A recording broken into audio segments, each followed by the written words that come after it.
Aytmalarga ko'p joylarda guvoh bo'lganmizki, mana bu elektr hisoblagichlarimizni ko'p joylarda kabel ulangan kelamalari erib ketgan bo'ladi aka. Ya'ni tag qismini aytmoqchisiz. Da, to'g'ri.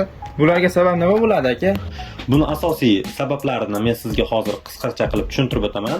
Ya'niki hisoblagichimizga 60 amper yozilgan, lekin juda ko'p holatlarda asosiy glavniy avtomatga 63 seriya avtomatligini qo'yib qo'ygan. Hisoblagichdan kichkina nominal yozilgan amperli tanlashimiz kerak. Yo 50 amper yoki 40 amperli avtomat qo'ysak juda ham to'g'ri bo'ladi.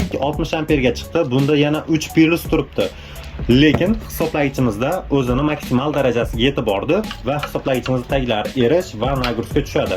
Bu narsaga yana 3 amperli nagruska bersakkina bu faqatgina tashlaydi. Bularning asosiy vazifasi hisoblagichni saqlash va uydagi zamikanalardan himoya qilish bo'ladi. Xo'p, nima qilishimiz kerak? 50 amperli agar avtomat qo'yadigan bo'lsak, 55-53 amperga chiqqan payt bu tashlaydi va hisoblagichimizga hech qanday zarar yetmaydi. Xo'p, videomizga like bosib qo'ying, obuna bo'lib qo'yamiz. Shunday holatlar uyingizda bo'lmasligi uchun uyingizdagi avtomatni bir qator ko'rib qo'ying. Avtomat haqida hozir qisqacha tushuncha berib o'taman.